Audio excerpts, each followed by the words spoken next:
Good morning, and it's Lilia from Heal Scotland.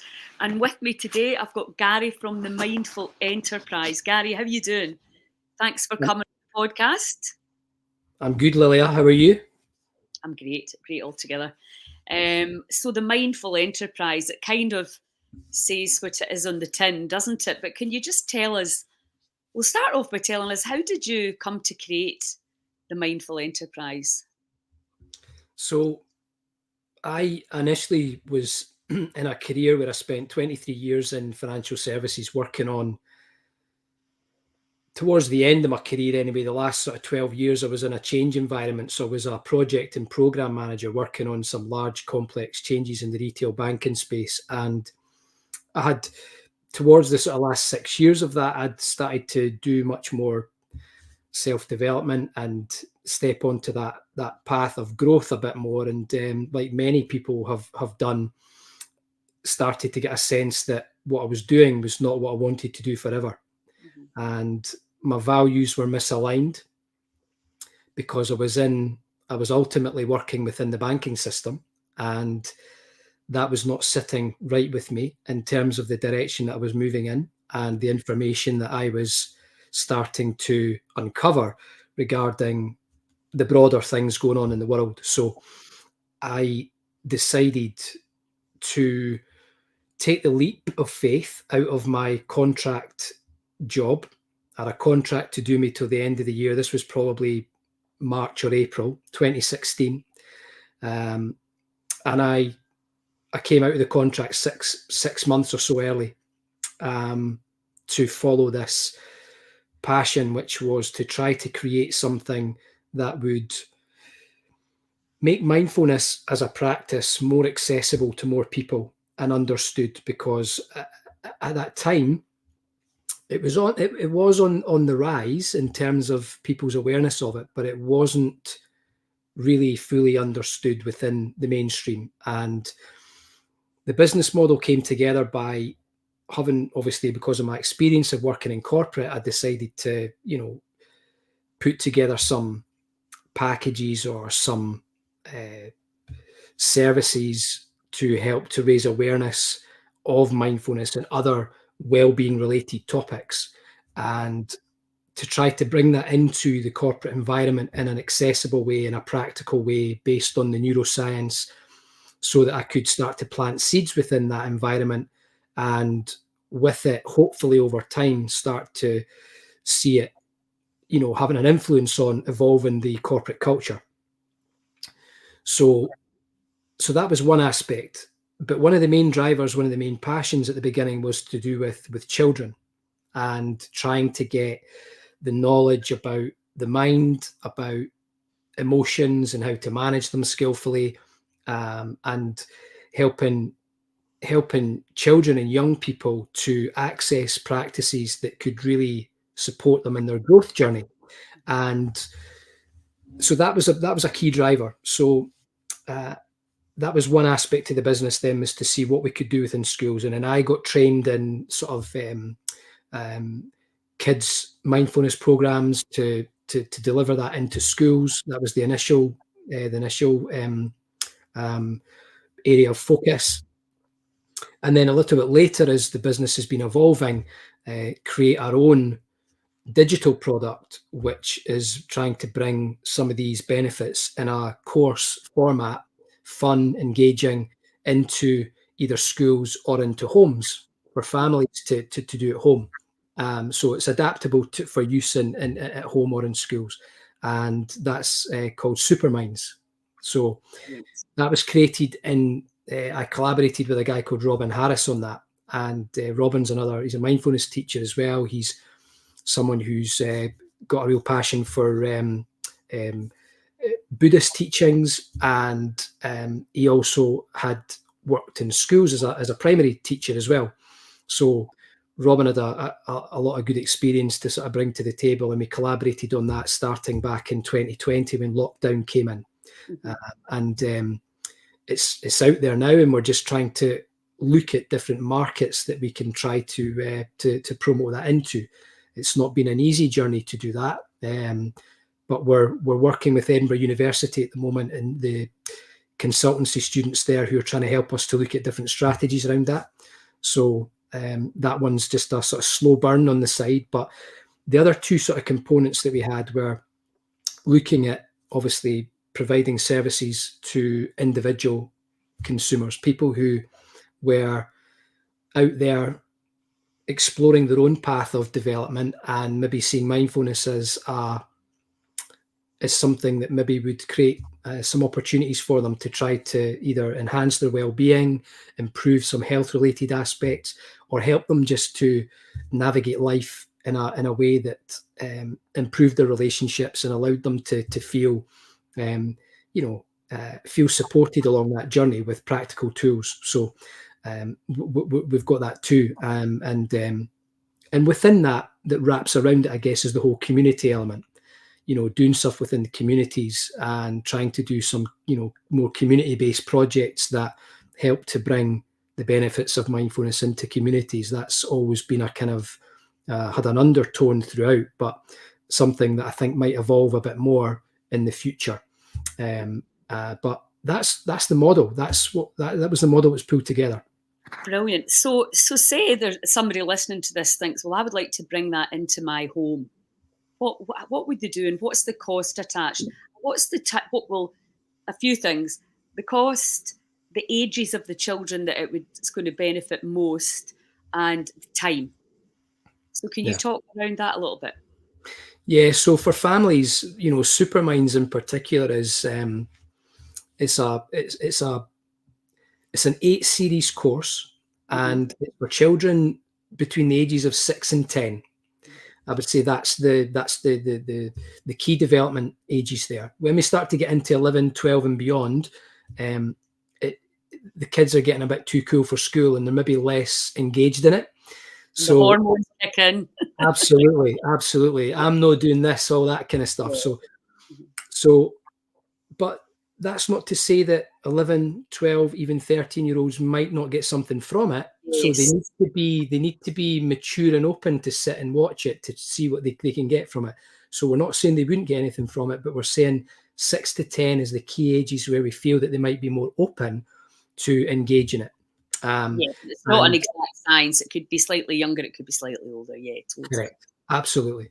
So, but I think the in terms of the cost, we've still got it out there as a almost like a discounted cost at the moment, while we're going through our process of looking into the markets, looking into the pricing strategy when we actually go out and do full launch.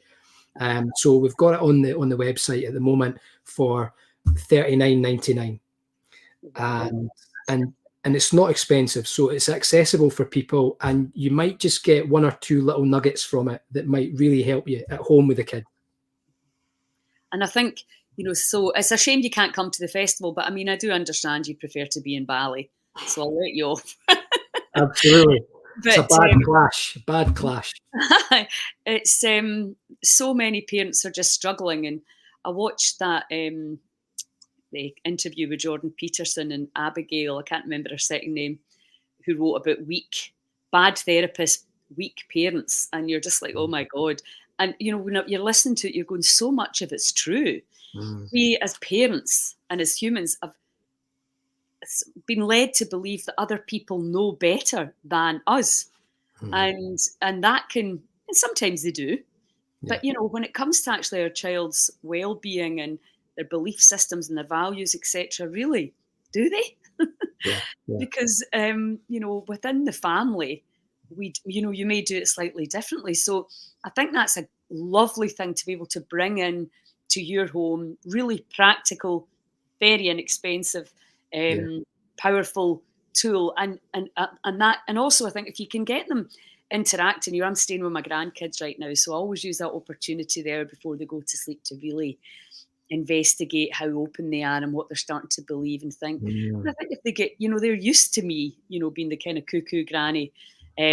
So they're already been, introduced to that world, that your mind, your imagination, that you're powerful, and that yes, you've got feelings, but you can change them as well as and when, So I think it's really key to be training them and teaching them. it's not even Yeah. training, it's helping them to be aware of Yeah. the magnificent little unlimited being they are without saying, don't do this, don't do that, don't, your thoughts are wrong and you're thinking this, it's Yeah. when you think back to how it happened for us, where you were just so like, sit down and shut up, and there was kind of no explanation given. But it's Yeah. almost like we've swung the other way. It's like, well, what are you feeling? You might be feeling like that because you watch some crap on YouTube. Yeah. Yeah. To help them Absolutely. understand it, the feelings are not real either. It's, Yeah.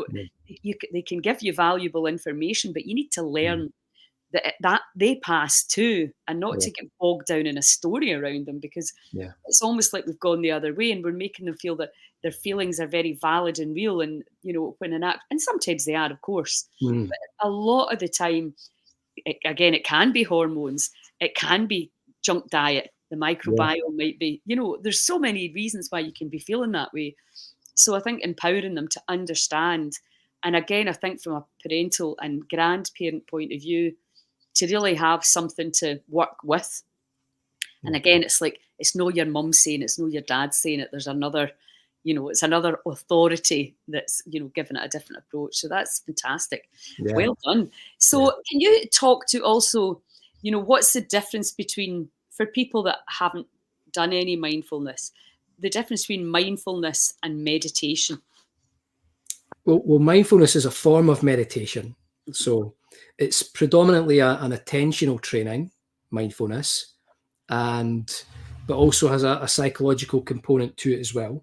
Um, because when we're starting to raise our awareness of self and the way that we're thinking, the way that we're feeling, and the way that we're reacting to that stimuli, then there's a power in that, because we're able to actually notice, what's arising as it's happening, because the mindfulness is training us to try to come back and be present as often as possible. So the fact that we're becoming more present more often means that we're actually able to see more, and the seeing is the doing. So when we can see stuff, it gives us the power to be able to choose what to do with it. And if we have got an awareness of the nature and tendencies of the mind and the things that it does habitually, we can start to observe it from a vantage point of where there's a little bit of space, so that we are not caught up in the story and going down through the familiar cycles of Mhm. thinking and feeling and all that, and just constantly getting stuck in that. Mhm. We're able to step back and observe it and see it for what it is. And some of the tools that you'll learn if you were to go and train in mindfulness over an 8-week period, for example, you would get access to not only a lot of great teachings about the mind and about emotions and how to manage it, but also exploring the body and how we can come back home to the body, because a lot of people are disconnected from their bodies, Mhm. dissociated from their bodies, and that leads to normally, for a lot of people, it leads to health complications, Mhm. because we're not in tune with what the body's communicating to us. So helping to this journey, I talk about the journey from the journey home to the body, or from out of the head into the body, and I know you've talked about that stuff a lot too, and it's true. This is absolutely the most essential route back to our full health and authentic selves. And the mind has got people swept up in all sorts of nonsense, and got people caught up in cycles of worry and um, various various sort of ruminations on things from the past that they don't seem to be able to move beyond. And mindfulness is certainly a tool that can help us to navigate that terrain with a bit more skill, and be able to free ourselves ultimately from the things that hold us back. And the the in terms of the, so sort of going back to your question, what is the difference? I mean, so that is what mindfulness is, one form of meditation, and it's about a meditation of having awareness of thoughts. It's awareness of what's arising as it's happening, without trying to push it away or deny it or make it do something different than it's doing. It's allowing it to be just as it is, Mhm. but observing it as it's flowing by. You're experiencing it as the observer. And And from that place, you can learn to, actually just watch our thoughts passing like they're clouds in the sky, or, fishes in the river, or whatever you want to call it, and just observe it passing by. And you can start to see the different kinds of flavors of things that we sometimes get caught up in, and things that can sometimes pull us under the water.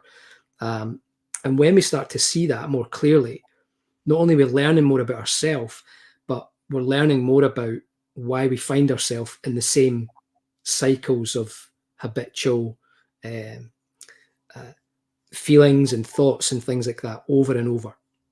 And then we're learning how to step out of that and make a different choice in terms of how we're responding to the stimulus. Is this a helpful thought? Is it a valuable thing for me to direct my attention into and give it some focus and do something with? Or is it something that is unhelpful, potentially negative?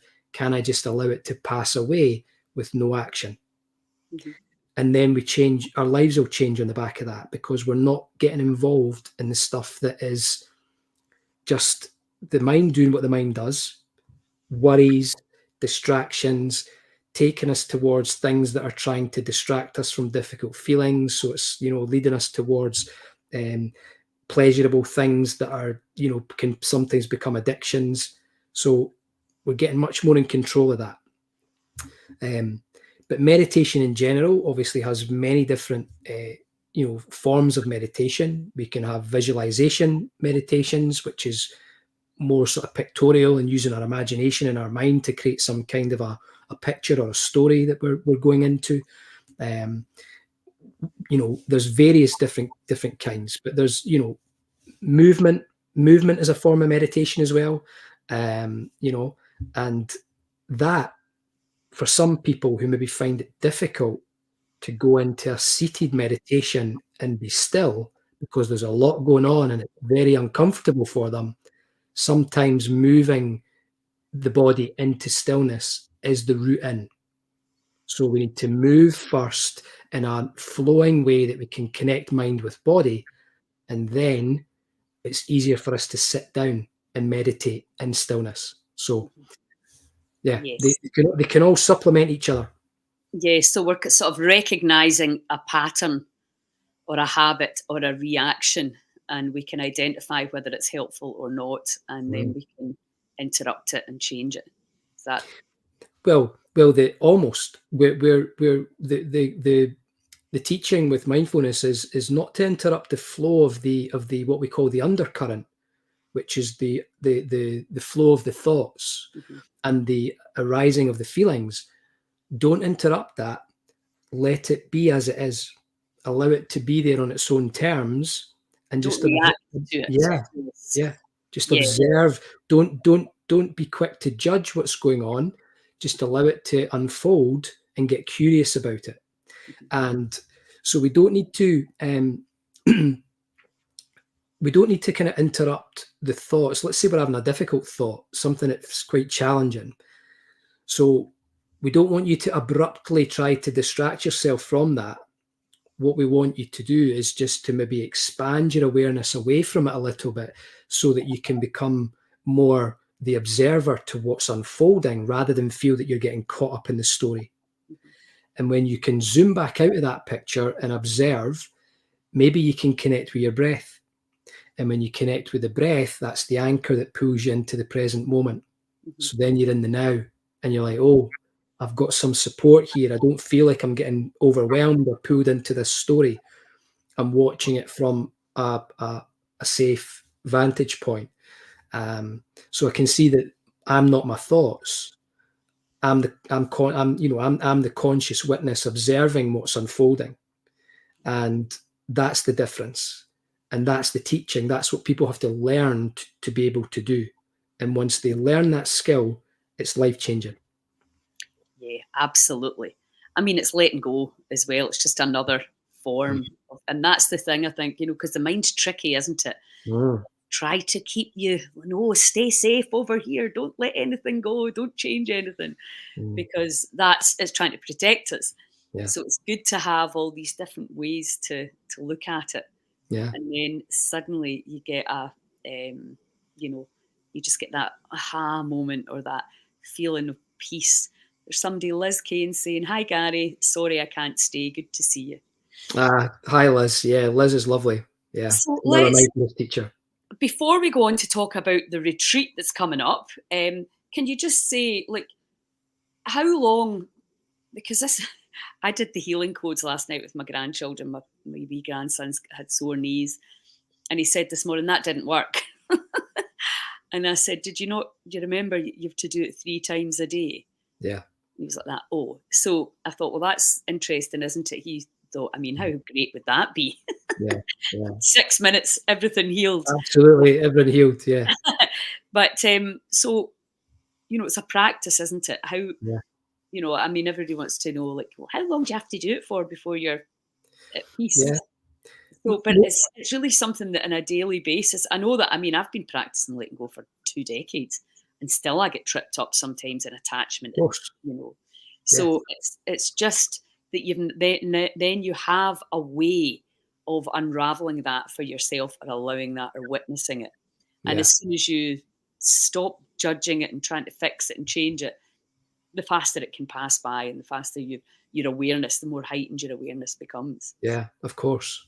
And because you're not giving it an active focus, which means you're getting involved in it, you're actively engaging in it. Well, what happens then if you're not feeding energy into something? Then it's got nothing to sustain itself with. Uh-huh. So you're feeding energy into thought forms that then create thinking patterns based on your attention that you're giving it. So with focused attention, you're feeding energy into it. When you're feeding energy into it, you're giving it power to keep coming back. And the brain is storing patterns wherever our attention is going. So if we're somebody that habitually thinks into the future and worries about the future, then the brain's going to say, oh, these are thoughts that you like having, aren't they? So we're going to bring them back day after day. Mm-hmm. If you're somebody that keeps getting attached to a story from the past and maybe a sort of deep, difficult feeling from the past, then again, that's going to be stored as a pattern because it's a cycle. It's a circuit. It's a circuit in the brain that's connected Yeah. connected to the emotion. Uh-huh. So when we get taken back, when we reactivate the circuit again, we're reawakening the emotion in the body as well. So by by just learning this skill over time, and you asked the question about how long does it take. Now, most of the studies have been done based on watching people over an 8-week period and going through a training process, 1 class a week for 8 weeks. And in between each class, people are encouraged to do maybe around sort of 40 minutes roughly of meditation each day. And then at the end of that 8 weeks, they've seen in a number of studies quite significant things happening in terms of the brain and people's capacity to be able to be more mindful and to catch themselves when they're getting, dragged into the familiar thought patterns, and then more, able to bring themselves back to being present more quickly rather than get caught up in that. So it's almost like I've described it before, like you're strengthening the rubber band, because a lot of people they've got no sort of rebounding capacity. Whenever a thought arises in their mind, they're drifting away and getting involved in it. Mm-hmm. So their ability to remain present in conversations and things like that is nil. As soon as the thought comes in, the thought form is more powerful than the ability to stay present. So we're away getting involved in the background, in the story, the monologue, whatever's going on in the background, and we're not present. So what mindfulness is helping us to do is to strengthen our capacity to be mindful, and that's connected to this muscle in the frontal cortex, which is connected to focus and concentration. Mm-hmm. So when we're strengthening that, when the mind drifts away into thinking and we notice, and then we bring our attention back to being present. That's like a rep. We're doing a rep for our mindful muscle. And every time we do that and we keep coming back to the present moment, we're strengthening it, and strengthening it. And we're getting better at being mindful. That's it. And it's like your muscle, isn't it? It's just another. You're working a muscle. It's the same deal. So listen, talk us through the retreat and thank you so much. I'm delighted to be there as a facilitator. I'm really looking forward to it. So can you talk, for those who don't know about it yet, can you talk us through how that's going to look? So first of all, delighted to have you there too.